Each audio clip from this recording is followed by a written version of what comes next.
Pagbati po mga kababayan, patuloy po kayong nakikinig sa tinig ng karunungan. Mukhang ipapaubayan na ata sa atin ng China ang West Philippine Sea. Ito kasing si Senator Rodante Marcoleta, mga kababayan, merong good news na dala-dala po mula po sa pakikipagkita at pakikipag-usap niya sa bagong ambassador po ng China dito sa ating bansa. Sa kanila pong naging pag-uusap, mga kababayan, ay natalakay po nila siyempre yung relasyon ng China at ng Pilipinas na alam naman natin itong mga nagdaang mga taon medyo may iringan, lalo na yung may kaugnayan dyan po sa West Philippine Sea. Kaya ang isa po sa binigyang diin ni Senator Rodante Marcoleta dito sa bagong ambassador ng China sa ating bansa, kung paano re-resolbahin, kung paano pag-uusapan, pagkakasunduan at idadaan sa diplomasya yung West Philippine Sea na bahagi po ng ating teritoryo. Alam nyo mga kababayan, hindi ko maiwasang isipin yung naging pagtuligsa, pang-uusig ng mga bashers, ng mga kritiko ni Marcoleta sa kanya bago yung kampanya last year. Di po ba itong si Marcoleta raw anti-WPS daw, pro-China daw, talagang ibibigay daw ni Marcoleta ang West Philippine Sea sa China. Pero itong nangyari na pag-uusap po ni Senator Marcoleta sa bagong ambassador, ang layo po Dito talagang mapapatunayan natin yung pagmamahal ni Senator Rodante Marcoleta sa kanyang bansa. Kaya for sure, marami po ang matutuwa dito. Pero natitiyak ko rin, may mga tao at grupo ang maiinis at patuloy na bibigyan ng malisyosong konteksto itong ibabalita natin sa inyo. Kasi alam nyo naman yung mga grupo na yan, ginagamit na political weapon ang China para pasamain ang isang tao sa mata ng taong bayan. Lalo na yung mga galit na galit sa mga Duterte. Di ba yan ang kanilang lalaban na kesyo o maka-Duterte ka, maka-China ka agad. Yan ang kanilang labeling pero mamaya natin pag-uusapan yan. Dito muna tayo dumako sa balita at impormasyon na ibabahagi sa atin ng butihing senador. Diyan po sa saganang mamamayan. Ito po.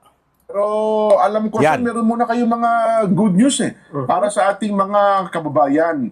Una po, gusto kong ibungad, kayo ho pala'y naimbitahan ng Chinese Ambassador to the Philippines. Yan. Sen. Sumuso ko naman Tuhan mo na laman.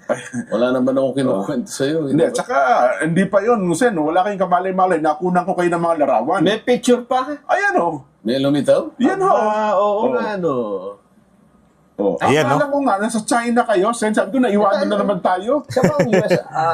Ito bang Chinese Ambassador to the Philippines. Ako ba yan? Opo.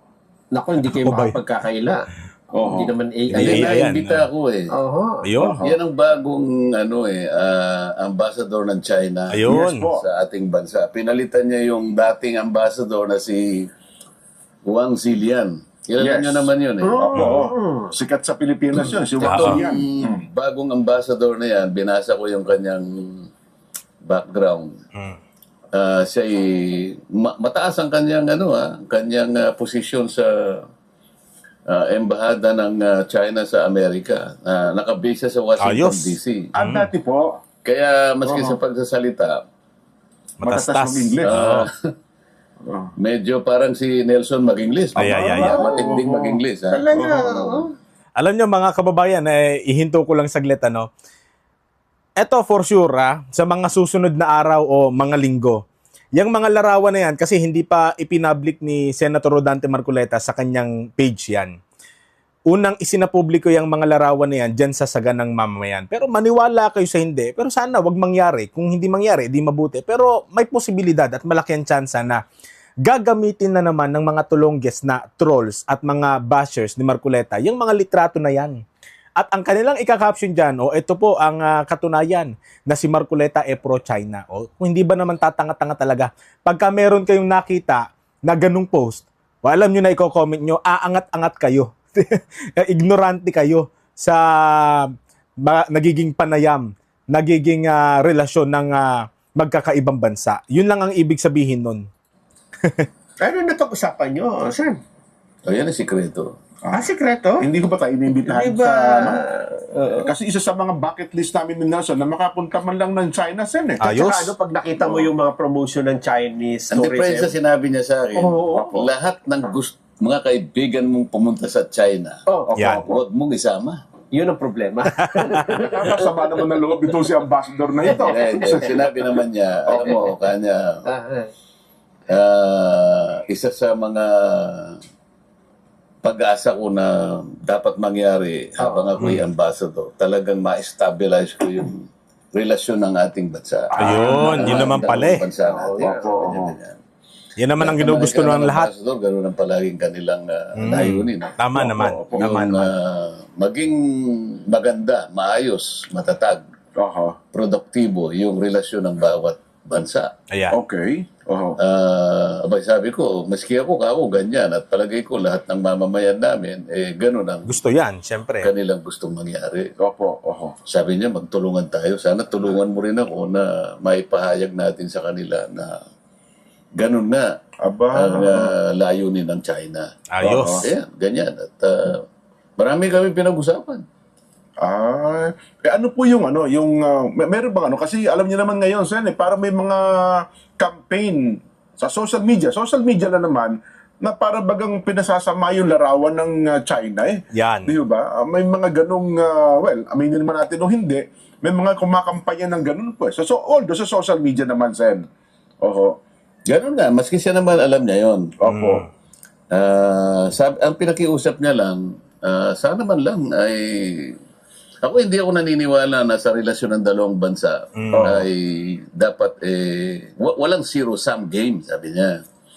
Ang ibig niya sabihin, nung ginamit niya yung zero-sum game, parang bihasa ito sa lingwahe Diplomasya. ng Diplomacy. talaga. Yan.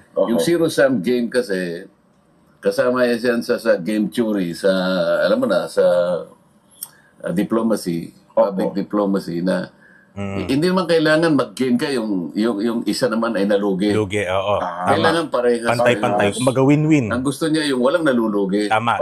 Maganda, may stabilize natin. Pangkaraniwan kasi, magkakagasta ka bago mo ma-stabilize. Dapat walang ganon. Walang negative. Kaya nga marami sa mga kababayan natin ang natatawa yung ganyang taktika, no? Ang isa sa pinagmamalaki ng administrasyon, kesyo nakakuha daw tayo ng, kung di ako nagkakamali, 1% tariff, no? Na dyan sa US. Pero, yung US, merong 19% tariff sa ating bansa. Pagka tayo ang, kumbaga taripa, dito sa Pilipinas, sa Amerika, 19%. Pero yung taripa ng Amerika dito sa Pilipinas, 1% lang. Paano mo masasabing win-win situation yun? Ang pinagdidiinan ng mga depensor ng administrasyon, kesyo, pareho namang may taripe. Pareho namang aani. Kasi pareho may porsyento. Unggoy mag-isip, di po ba? Napakalayo ng 19% sa 1%. Diba? Pinipilit pa rin nilang i-justify na okay lang yan, pantay lang yan, makatwiran lang yan. So, niloloko taong bayan. Hindi naman mangyari yun. Sabi ko, palitan natin ang naratibo. Sabi ko ganyan. Lugi kasi Kasi ang nangyayari dito sa ngayon at maging yung media ngayon, maliit na bagay lang ang nangyari. Oo. Nagkaroon ng dispute sa South China Sea. Yan. Maaring nagkaroon ng skirmish, halimbawa. May iringan. Palalakihin at palalakihin yan. Totoo yan. Hinahype. Samantalang yung mga nagagawa ninyong mabuti, kung meron man, at nakikita ko naman talaga, pinipilit nyo naman na magkaroon tayo ng ugnayang pang-economic, di ba, people to people. Opo. Pero hindi na-highlight yun. Ang Ayun. na-highlight yung, kinanyun mo kayong ganito. Bombahan dito, kanyunan doon. Yun ang palaging lumalaki. So yung naipupunda ninyong mabuti, natatakpan ng ganito. Opo. Kasi nga, nagagamit as political weapon yung China na yan. Kasi syempre, ang mga kalaban ng mga Duterte noon, sinasabi na maka-China raw bang mga Duterte. Di po ba? Kinalaban nga niya ng Duterte administration ng US, tapos dito naman pala papanig sa China. Kaya kapag ka ikaw ay